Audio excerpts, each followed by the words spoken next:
आज हम सब बहुत भाग्यशाली हैं। आने के पहले ही हमें पता लगा तुम लोगों ने अलार्म बजवा दिया, तो हमको थोड़ा लेट हुए। वैसे भी हम समय के पक्के हैं। भारत के अनुसार तो आपको पता ही होगा। आने के पहले हमको ना, हम गाड़ी में वो बैठे थे, हमारा चेला, तो हम उसको भी सुना रहे थे। वो गाड़ी में हम फोन से बात कर रहे थे, दूरभाष से, कुछ चेलों से। हमको अब बहुत दिन हो गए, ठीक नहीं लग रहा। मन कर रहा है कि अब जल्दी वतन पहुंच जाएं, जल्दी बालाजी के दर्शन कर लें। बहुत दिन हो गए माता जी को मिल लें, अपने पागलों को देख लें, बागेश्वर धाम के पागलों को देख लें। तो आने के पहले थोड़ा ऐसे ही लग रहा था, ठीक है अब जल्दी ये कथा और हो जाए, जल्दी से ऑकलैंड की हो जाए, अब जल्दी चलो। पर अब यहाँ तुम लोगों को देख के थोड़ा अच्छा लग रहा है।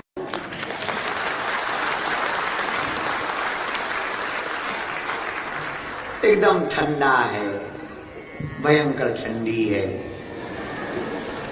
राम जी बचाएं, जगह खूब है, मकान कम है। बहुत हमारे भारत में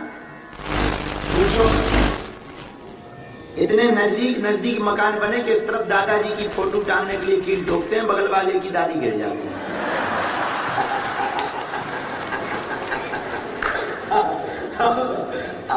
तब वो आके बताता है, भाई साहब ठीक से नहीं ठोक सकते हो। तो कहते हैं क्या ठोक सकते हो, तो दादाजी टांग देते। बोले तुम्हारी दादाजी के चक्कर में हमारी दादी उल्टी गिर गई है।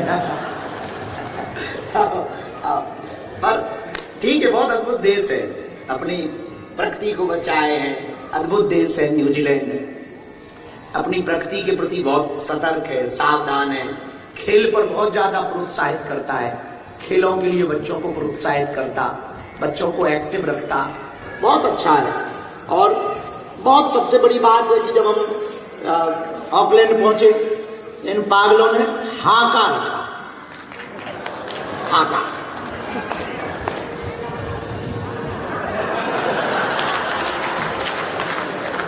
बहुत अच्छा लगा। तो हमने पूछा, तो बोले पहले तो वो लड़ने के लिए इनवाइट कर रहे हैं। तो हमने अपना शरीर देखा, जब शरीर देखा उनका कुछ खास ठीक ठाक है नहीं है, उसका देखा, अपना देखा, उनका एक गुनाह भी नहीं है। लेकिन बहुत अच्छा लगा। यहाँ की प्राचीन संस्कृति, हाका को देखा, उनकी संस्कृति को देखा, उसको समझा। उन्होंने प्रार्थना भी की। फिर मन में तो था ही कि हम आए हैं तो सबको मिलने आए, हम सच बताएं, कथा करने थोड़ी आए, तुम्हें जगाने आए। इस भागते दौड़ते जीवन में तुम खुशियां लाखों बैठे, क्योंकि तुम खुशियों को साधनों में खोज रहे हो। और पागलो, खुशियां साधनों में तो है नहीं। साधनों में खुशियां होती तो जो साधन बेचते हैं वो बड़े खुश नसीब होते। गाड़ियों में तुम खुशियां खोजते, पब क्लब होटल बोतल में तुम खुशियां खोजते, तुम खुशियां खोजते हो बड़े बड़े मकानों में, तुम खुशियां खोजते हो डेवलपमेंट में, तुम खुशियां खोजते हो इंटेलेक्चुअलिटी में, तुम खुशियां खोजते हो बहुत बहुत विशिष्ट जगहों पर, बहुत अमीरी में। यदि अमीरी में खुशियां होती तो बुद्ध महावीर क्या सन्यासी हो पाता? तो हमें लगा, हमारे आने का 2-3 रीजन है। एक पहला कारण तो यही है कि आप साधनों में खुशियों को मत खोजो, खोजना ही है तो साधना में खुशियों को खोजो। साधनों में खुशियां मिलेंगी, ऐसा नहीं है, आपको मिलेंगी पर क्षणिक मिलेंगी। पर साधना में आपको जो खुशी प्राप्त होगी वो ऐसी प्राप्त होगी कि लौट करके तुम्हारी खुमारी उतरेगी। मीराबाई को एक बार प्राप्त हुआ, तो मीराबाई की उतरी नहीं खुमारी। महलों में पड़ी पली बन के जो चली, मीरा रानी दीवानी होने लगी। बैठी संतों के संग रंगी मोहन के रंग, वो तो प्रेमी प्रीतम को मनाने लगी। ऐसी लागी लगन मीरा हो गई मगन, वो तो चली गई गाने लगी ऐसी लागी लगन, लागी लागी रे लगन, लागी लागी रे। मेरे पागलों, खुशियां अगर साधनों में होती तो मीरा कभी भी अपना राजमहल न छोड़ी। मीरा ने राजमहल छोड़ा, मीरा जोगन बनी श्याम। कितने ताने नहीं सहे मीरा, क्या क्या नहीं सहा मीरा। और तो ठीक है, विष का प्याला भी मिला, और जब पुरोहित जी विष का प्याला लेके आए, मीरा को देख के बोले कि भगवान श्याम सुंदर का चरणों तक है। मीरा ने स्वीकार कर लिया और मीरा पीने लगी। लेकिन जैसे ही विष के प्याले को पीने लगी, तब तक किसी ने मीरा के कान में आके कहा कि इसमें जहर मत पियो, बावरी हो तो मर जाओगी। मीरा कहती है अगर वो श्याम का चरणोदक है और जहर भी है तो मैं पीने को तैयार हूं।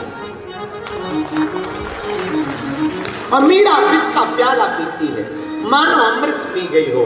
पर मीराबाई का ये चरित्र हमें सिखाता है कि साधनों में खुशियां नहीं है, खुशियां तो भगवान के चरण में। जो साधना में खुशी है वो स्थायी है। संसार में खुशियां नहीं है, संसार में रहकर परमात्मा के चरणों में हो जाने पर खुशियां मिलेगी। और मीराबाई के पूरे जीवन में संघर्ष रहा पर खुशियां नहीं गई। मेरे प्रियजनों, तो हमारे आने के बहुत कारण हैं। उनमें एक कारण ये भी है कि हम चाहते हैं आपके जीवन में साधन बहुत हैं, अब साधना आ जाए। आपके जीवन में तनाव बहुत है, अब थोड़ी मुस्कुराहट आ जाए। आपके जीवन में व्यवधान बहुत है, हम चाहते हैं आपका जीवन थोड़ा मीरा की तरह स्वच्छंद हो जाए। आपके जीवन में झंझटें बहुत हैं, हम चाहते हैं आपके जीवन में श्याम सुंदर उतर आए। आपके जीवन में संकट बहुत हैं, हम चाहते हैं तुम्हारे जीवन में संकट मोचन आ जाए। और वो तभी आएंगे, देखो प्रेम तो तभी होगा जब किसी के बारे में सुनोगे। इसीलिए हमें लगा कि हमें आपके पास जाना चाहिए, तो हम चले आए। दूसरा कारण हमारे आने का, पहला तो ये कारण था आने का, दूसरा हमारा आपके पास आने का बहुत सरल सा कारण है, वो है आपके बच्चे। हमको ना, हमने पिछले देशों में भी बोला, ऑस्ट्रेलिया में भी बोला, फिजी में भी बोला, अब आपके पास भी हम दूसरे कारण से भी आए। हमको ना आपकी कोई दिक्कत नहीं, तुम्हारी तो जिंदगी निकल गई, कुछ बची खुची है हमारे जैसी, तो निकल ही जाएगी। अपना भी बुढ़ापा ही चल रहा है, तो जो तुम्हारी बची कुची है वो निकल जाए। पर हमको ना आपके बच्चों की बड़ी चिंता है। वो आपकी अब आप अपनी परंपरा को ना भूल जाएं, वो सनातन को ना भूल जाएं, वो भारत को ना भूल जाएं, वो माता पिता को ना भूल जाएं, वो माता पिता की सेवा को ना भूल जाएं, वो संस्कृति को ना भूल जाएं, वो संतत्व को ना भूल जाएं, वो साधना को ना भूल जाएं, वो प्रसन्नता को ना भूल जाएं। भागता दौड़ता जीवन है यहाँ, पाश्चात्य संस्कृति है यहाँ, बिगड़ने के मौके हजार हैं, सुधरने के बहुत कम हैं। तो हमें लगा कि हमें एक सुधरने का मौका लेकर जाना चाहिए। ये दूसरा कारण था आने का। और तीसरा जो हमारा कारण है, हम वो भी आपको बताएं, फिर आगे की बात बढ़ाएं। हमारे आने का तीसरा कारण है, छोटी छोटी जगहों पर खूब हिंदू रहते हैं, और हम चाहते हैं पूरी दुनिया में जहां जहां हिंदू रहते हैं वो एक हो जाए। ये हमें पता है कि हिंदुओं को एक करना मुश्किल है, यूं कहें धुआं की गांठ बनाना है, या यूं कहें आसमान में सुराख करना है, हिंदुओं को एक करना। अच्छा, यूं कहें 20 मेंढकों को एक तराजू पे रखना। लेकिन इसका मतलब ये थोड़ी कि हम कोशिश ना करें। कौन कहता है आसमान में सुराग नहीं होता? अरे यारो, कोई तबीयत से पत्थर तो उछाले। हमें पता है कि नहीं होगा, पर इसका मतलब ये थोड़ी कि हम कोशिश ना करें। तो इसीलिए हम फिजी भी गए, ऑस्ट्रेलिया भी गए, अब न्यूजीलैंड भी आ गए। यहां से वापस भारत जाएंगे क्योंकि बहुत याद आ रही। तो 10-12 दिन रहेंगे, फिर वो निकल पड़ेंगे 2-3 देशों के लिए। तो हम चाहते हैं कि हमारे दुनिया में जितने हिंदू रहते हैं वो एक हो जाएं। ये तीसरा कारण।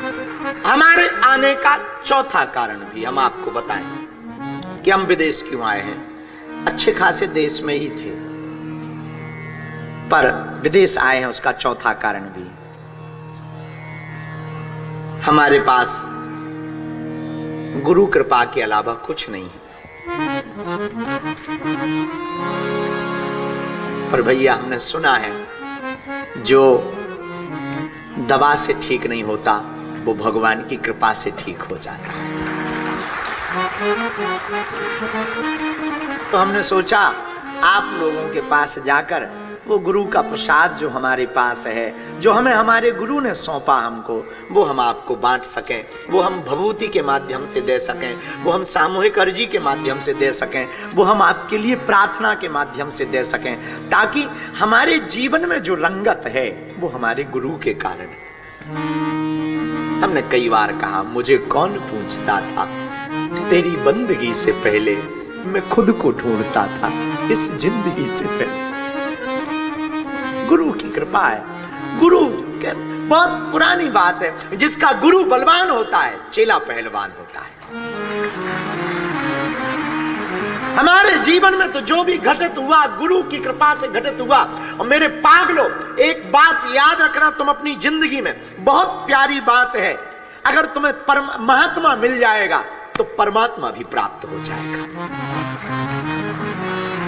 और हमें जब से हमारा महात्मा, हमें सन्यासी बाबा मिले, जब से हमारे दादा गुरु मिले, तब से जिंदगी थोड़ी ठीक हो गई। थोड़ी ठीक क्या मतलब, ठीक है, बुरी भी नहीं है और भली भी नहीं है। उन्होंने कहा तुम्हें ये करना है, हमने अपना झोला उठाया, करने चल पड़े।